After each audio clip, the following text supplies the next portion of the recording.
Gujarat's #1 engineering university, Sankalchand Patel University, 9642706257.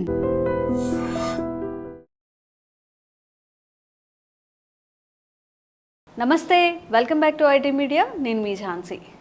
Marriage అనేది మన ఇండియాలో ఒక్క కంట్రీలోనే చాలా పెద్ద టాపిక్, చాలా పెద్ద విశేషం కూడా ఎవ్రీ వన్స్ లైఫ్లో. ఇప్పటి వరకు ట్రెండ్స్ మారుతూ వచ్చాయి. ఏదైనా లవ్ మ్యారేజ్ని పేరెంట్స్ని ఒప్పించాలంటే చాలా తిప్పలు పడాల్సి వచ్చేది. చాలా సిచ్యువేషన్స్ కూడా మనం చూస్తున్నాం. ఆ తర్వాత లివ్ ఇన్ రిలేషన్షిప్స్ వచ్చాయి, ఆ తర్వాత కోలివ్ అని చాలా మనం చూస్తున్నాము. అండ్ ఇప్పుడు ఫ్రెండ్షిప్ మ్యారేజ్ అనేది ఒకటి ట్రెండ్ అవుతోంది. అసలు ఏంటి ఫ్రెండ్షిప్ మ్యారేజ్ అంటే ఏంటి, దీని యాక్సెప్టెన్సీ ఎలా ఉంది, ఎందుకు ఫ్రెండ్షిప్ మ్యారేజ్ వరకు వెళ్తున్నారు, ఈ విషయాలు తెలుసుకుందాం. ప్రస్తుతం మనతో ఉన్నారు ఇమిగ్రేషన్ అడ్వకేట్ పృథ్వీ గారు. నమస్తే సార్. నమస్తే సార్, ఫ్రెండ్షిప్ మ్యారేజ్ అంటే ఫస్ట్ టైం వింటున్నాము, చాలా విన్నాం ఇంతకుముందు డిస్కస్ చేసినట్టుగా. What is this friendship marriage? ఇందులో ఉండే లీగల్ ఇష్యూస్ ఏంటి? మనకి హిందూ మ్యారేజ్ సిస్టంలో 11 మ్యారేజ్ సిస్టమ్స్ రికగ్నైజ్ చేశారమ్మా. రికగ్నైజ్ కాదు, మనుధర్మ శాస్త్రంలో 11 మ్యారేజెస్ చెప్పారు. మనం మాత్రం సప్తపది అనేటువంటి ఒకే ఒక్క మ్యారేజ్ని రికగ్నైజ్ చేసాం. గాంధర్వ వివాహం, రాక్షస వివాహం, లేకపోతే అప్పటికప్పుడు ఉండేటువంటి సిచ్యువేషన్ బట్టి ఉండేటువంటి మ్యారేజెస్. ఎవరు కత్తులు పంపించేవారట, తాళి కట్టి వచ్చేసేది, తాళి తర్వాత అమ్మాయితో పంపించేసేవారు, కత్తి అమ్మాయి కలిసి వచ్చేసేవారు. ఈ రకంగా మ్యారేజెస్ ఫార్మ్స్ అనేది ఒకప్పుడు ఉండేవి ఇండియాలో. బట్ సప్తపది మ్యారేజ్ సిస్టమ్ అనేది సక్సెస్ఫుల్ మ్యారేజ్, లేకపోతే ఈ క్రిస్టియన్ మ్యారేజ్ అయినా ముస్లిం మ్యారేజ్ సక్సెస్ఫుల్ మ్యారేజ్, దగ్గర ఒక 1000 years నుంచి సక్సెస్ఫుల్ మ్యారేజ్ అని చెప్పచ్చు. కానీ వెస్ట్రన్ సొసైటీ మనకు వచ్చిన తర్వాత, western opportunities and western life అనేది ఇండియన్స్కి వచ్చేసిన తర్వాత మ్యారేజ్ యొక్క ఫార్మ్స్ అనేది కూడా మారిపోతుందమ్మా. మ్యారేజెస్ ఫార్మ్స్ నుంచి మనం సెల్ఫ్ మ్యారేజ్ అని ఒకటి వచ్చేది ఈ మధ్యన. వాళ్ళకి వాళ్ళు పెళ్లి చేసేసుకుంటారు. ఒక అమ్మాయి సమ్వేర్ తను ఎక్కడో గుజరాత్ ఆర్ సంథింగ్ అక్కడ తనకి తనే మ్యారేజ్ చేసుకుంటున్నారు. యుఎస్లో అది సెల్ఫ్ మ్యారేజ్ అని ఉంది. వాళ్ళకి వాళ్ళే తాళి కట్టేసుకుంటారు, ఇంకెవరు ఉండరు వాళ్ళకి. And co sex marriage, same sex marriages, ఇవన్నీ మనం విన్నాం. అండ్ కాంట్రాక్ట్ మ్యారేజెస్, కొన్నాళ్ళు పెళ్లి చేసుకుందాం, కొన్నాళ్ళు విడిపోదాం అనే అనొక రకమైన marriage. And part time marriage, కొన్నాళ్ళ వరకే ఉందాం, తర్వాత మళ్ళీ విడిపోదాం, ఎవరికాళ్ళు, నీ దారి నీదే, నా దారి నాది. అంటే ఏది వచ్చినా సరే ఇప్పటి వరకు ఈ సిస్టమ్ ఆఫ్ మ్యారేజ్ ఇద్దరు వ్యక్తులు మ్యారేజ్ చేసుకుంటూ అనేది నడిచిందమ్మా. అమ్మాయి అబ్బాయి, లేకపోతే వర్స్ సిచ్యువేషన్లో కానీ, లేకపోతే యాక్సెప్టబుల్ కండిషన్లో కానీ same sex marriages, lesbian marriages అను, లేకపోతే హోమోసెక్షువల్ మ్యారేజెస్ అను, గే మ్యారేజ్ సిస్టమ్ అను, ఏదో అక్కడక్కడ మనం వింటున్నాము. These are not a foreign things for us. Commitment అనేది ఇద్దరి మధ్యనే ఉంది. అమ్మాయి అబ్బాయి, లేకపోతే 2 couples are living together for some time, maybe long time. Living relation అయితే కొన్నాళ్ళు ఉంటారు, తర్వాత వెళ్ళిపోతారు. కానీ ఈ మధ్యన ఢిల్లీలో ఫైండ్ అప్ చేసినటువంటి కొత్త marriage, this is what we call friendship marriage. అంటే ఒక అమ్మాయి అబ్బాయి ఫ్రెండ్స్ కిందనే ఉంటారు. ఆ ఫ్రెండ్స్ కింద ఉండి వాళ్ళిద్దరు పెళ్లి చేసుకుంటారు. Not for sexual relationship. వాళ్ళిద్దరు సెక్షువల్ రిలేషన్షిప్ ఉండదు వాళ్ళిద్దరి మధ్యన, అసలు ఉండదు. ఆ అమ్మాయి వేరే అబ్బాయితో తిరగచ్చు, ఈ అబ్బాయి వేరే అమ్మాయితో తిరగచ్చు. They can live separately. ఎందుకంటే అడల్టరీ అనే పదం తీసేశారు ఇప్పుడు. అంటే అడల్టరీ అంటే అర్థం ఏంటమ్మా, లీగల్గా మనం చెప్పాలంటే ఏదైనా married person illicit relationship with some other person, అక్రమ సంబంధం పెట్టుకుంటాం. అక్రమ సంబంధం అనే పదం తీస్తాడు కాబట్టి దానిని వీళ్ళకి ఇష్టం వచ్చిన వాళ్ళు ఇంకోళ్ళు ఒప్పుకోరు కాబట్టి ఈ ఫ్రెండ్స్ త్యాగాలు చేసుకుంటారు. అమ్మాయి అబ్బాయి త్యాగాలు చేసుకుంటారు.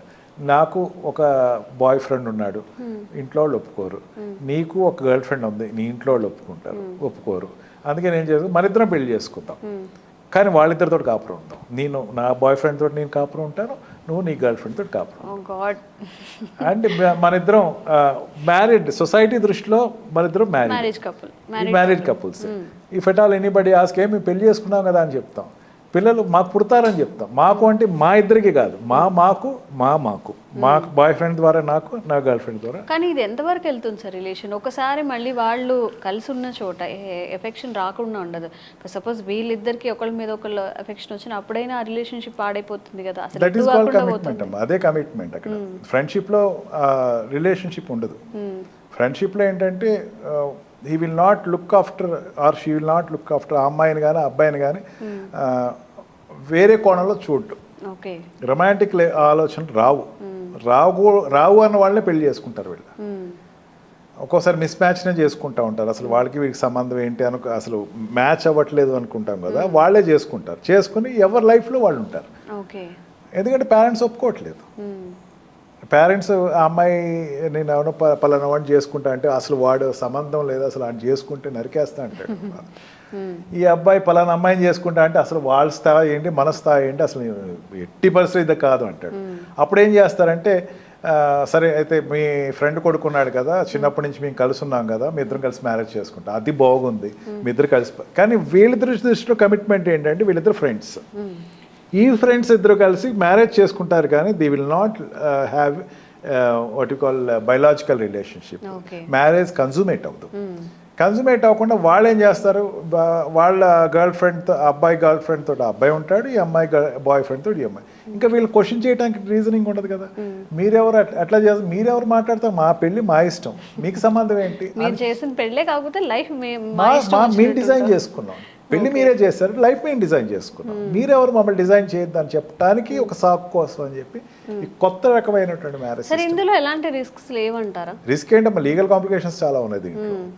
ఇప్పుడు ఏంటంటే ఇది మ్యారేజ్ అంటే మ్యారేజ్ కాదు, ఇల్లీగల్ అంటే illegal relation something called sexual relationship అన్నది అనుకోవాలి. బట్ అది కాదు కదా ఇక్కడ. ఇల్లీగల్ రిలేషన్షిప్ అనేది బ్యాన్ చేసేస్తుంది కదా కోర్టు. అంటే చట్టాన్ని అనుకూలంగా తీసుకుని వాళ్ళ కావాల్సిన విధంగా మలుచుకుని బతకడం అనమాట.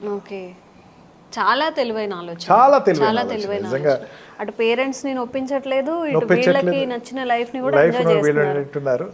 ఒక రకంగా చెప్పాలంటే ఎవరి లైఫ్లో వాళ్ళు బతకడానికి ఒక స్టెప్ వేసుకున్నారు. కానీ ఒక్క పేరుగా ఆలోచిస్తే సంభవం మనం యాక్సెప్ట్ చేయగలం. కానీ ఇలాగే చాలా మంది చేస్తూ ఉంటే నిజంగా ఆలోచించడానికి కూడా కొంచెం ఆక్వర్డ్గా ఉంటుందేమో. దీనికన్నా నా దృష్టిలో ఏంటంటే అమ్మా, పేరెంట్స్ కనుక వాళ్ళు పెళ్లి చేసుకుంటాను అంటే మనమే కాస్త తగ్గి, పేరెంట్సే కాస్త తగ్గి సరే పెళ్లి చేసుకుని బాధ పాడంటే ఫ్రెండ్షిప్ మ్యారేజెస్ అనేవి ఉండవు. ఇది అసలు రూట్ ఎక్కడి నుంచి వచ్చింది, ఈ పేరెంట్ ఆ పేరెంట్ ఒప్పుకోవట్లేదు అనేసరికి వాళ్ళు కలిసి ఉండాలని డిసైడ్ చేశారు. డిసైడ్ చేస్తే ఏమైంది, వాళ్ళు ఒప్పుకోవట్లేదు. ఇంటర్ కాస్ట్ కావచ్చు, ఇంటర్ రిలీజియన్ కావచ్చు, ఇంటర్ కస్టమ్ కావచ్చు, ఇంటర్ ట్రెడిషన్ కావచ్చు, నార్త్ ఇండియన్ ఏదైనా కావచ్చు. ఇది ఒక ఎక్స్టెంట్ వరకు మీరు పేరెంట్స్ చూస్తే కొంచెం అది ఇరాడికేట్ అయ్యేదేమో. కొత్త రకమైన తరహా జనాలు ఆలోచిస్తున్నారు. వచ్చేసింది, కన్నా మైండ్ వర్క్ చేస్తుంది, కన్నా ఫాస్ట్గా. ఆర్టిఫిషియల్ ఇంటెలిజెన్స్ బయట మెషిన్ కాదు, మైండ్ ఆలోచిస్తుంది. కొత్త రకమైన ఆలోచనలు వస్తున్నాయి. Please take it as granted that ఈ విధానం అయితే తప్పు. I'm not encouraging it, I'm finding them. ఈ మధ్య కనపడుతున్నాయి కాబట్టి భయం వేస్తుంది. ఎంత మెచ్యూర్డ్గా ఆలోచించారా అనాలా, లేకపోతే ఇంకా నాకు ఈ లైఫ్ కావాల్సిందే, ఏం చేసినా ఈ లైఫ్ కావాలి, ఆ పార్ట్నర్ నాకు కావాలి అంతే.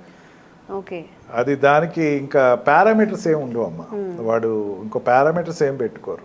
నేను సాధించుకోవాలంటే నాకు ఇదే ఒకటే విధానం అని చెప్పి మాకు నిజంగా మాకు అప్పుడప్పుడు అనిపిస్తూ ఉంటుంది. లీగల్ ఫ్యాటర్నీలో ఉన్నప్పుడు కొన్ని మ్యారేజ్ సిస్టంలో లాస్ట్ టైం ఒక వీడియో చేసాం, లివింగ్ రిలేషన్షిప్ అన్నది ఎంతవరకు చట్టబద్ధం.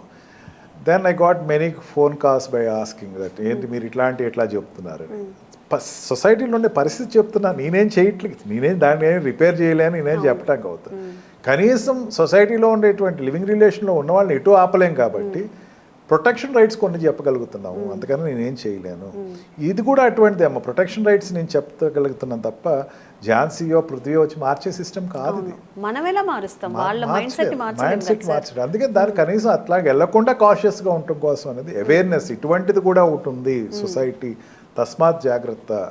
మీరు కొంచెం పేరెంట్స్ కానీ పిల్లలు కానీ కాస్త చూసుకోండి. మ్యారేజ్ సిస్టంలో అంత ఈజీగా ఏదో latest take it as granted, నా మాట వింటాది నా కూతురు, నా కొడుకు నా మాట వింటాడు అన్నది కాదు. కానీ చాలా మంది పేరెంట్స్ చేస్తున్న తప్పు అదే, ఎమోషనల్ డ్రామాకి వెళ్ళిపోయి వాళ్ళు ఒక 1 పాయింట్లో రియలైజ్ అయినా కానీ అరే ఒప్పుకున్నా బాగుండేది, వాళ్ళకే ఇచ్చి చేసినా బాగుండేది అన్న సిచ్యువేషన్స్ కూడా చాలా ఉంటున్నాయి. సో ఈ మన బాగా రూట్స్లో నుంచి వచ్చారు, పాతకాల పద్ధతుల్లో కొంచెం బయటకు వచ్చి పిల్లల్ని కూడా అర్థం చేసుకుంటే ఇలాంటి దారుణమైన సిచ్యువేషన్స్ చూడకుండా కాస్త మనకి రిలీఫ్ వస్తుంది. I recommend to the parents, నీకు నిజంగా నీ కూతురు నీ కొడుకు ట్రెడిషనల్గా మ్యారేజ్ చేసుకోవాలంటే leave the city, go to your village, అక్కడికి వెళ్ళి ఉండు, అక్కడ హ్యాపీగా ఉండి పొలం పనులు చేసుకో, లేకపోతే పొలం వ్యవసాయం లీజ్ తీసుకో, బోల్డ్ పనులు ఉంటాయి అక్కడ, అవి చేసుకో.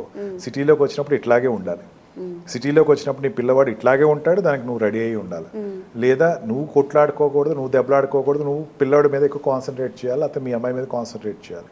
నాకుండేటువంటి లైఫ్ స్టైల్లో కానీ నాకుండేటువంటి పారామీటర్స్లో నాకు టైం లేదు అంటే అవ్వదు, అన్నీ కావాలనుకుంటే అవ్వదు. కనీసం కొన్నైనా త్యాగం చేయాలి.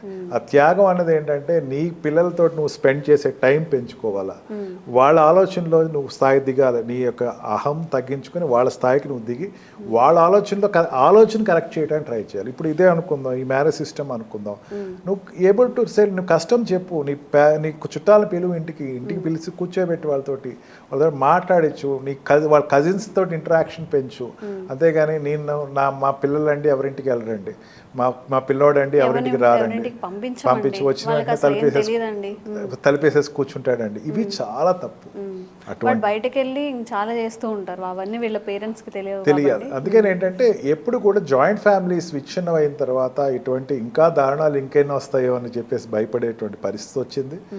అందుకని ఈ జాయింట్ ఫ్యామిలీ వ్యవస్థ ఇప్పుడు మళ్ళీ రీబిల్డ్ చేయటం ఎవరి వల్ల కాదు, కానీ కనీసం రిలేషన్షిప్ అమాంగ్ యువర్ రిలేటివ్స్ కానీ ఫ్రెండ్స్ తోటి కానీ రెగ్యులర్గా మీటింగ్, సాటర్డే సండే అయితే సండే నేను నిద్రపోవాలి, నేను టీవీ చూడాలి, నేను క్రికెట్ ఆడుకోవాలి, సాటర్డే వచ్చేసరికి నేను నా వేరే యావిగేషన్స్ ఉన్నాయి కాకుండా కనీసం వారానికి ఒక పూట ఎవరో ఇంటికి ఒక పేరెంట్స్ ఇంటికి ఎవరో ఓల్డ్ పీపుల్ని పిలవటం, మీ పేరెంట్స్నో లేకపోతే మీ గ్రాండ్ చిల్డ్రన్ పేరెంట్స్ని పిలవటం, పిల్లలకి వాళ్ళు ఉన్నారు అని చెప్పి ఒక భరోసా చూపించటం, వాళ్ళ రిలేషన్స్ ఎస్టాబ్లిష్ చేస్తే ఇటువంటి విపరీతమైనటువంటి చేష్టలు కానీ సమాజం కానీ రాకుండా ఉంటారు. నిజంగా అలాంటి సమాజం రావాలని మనం కూడా కోరుకుందాం. ఖచ్చితంగా Jhansi. Thank you very much.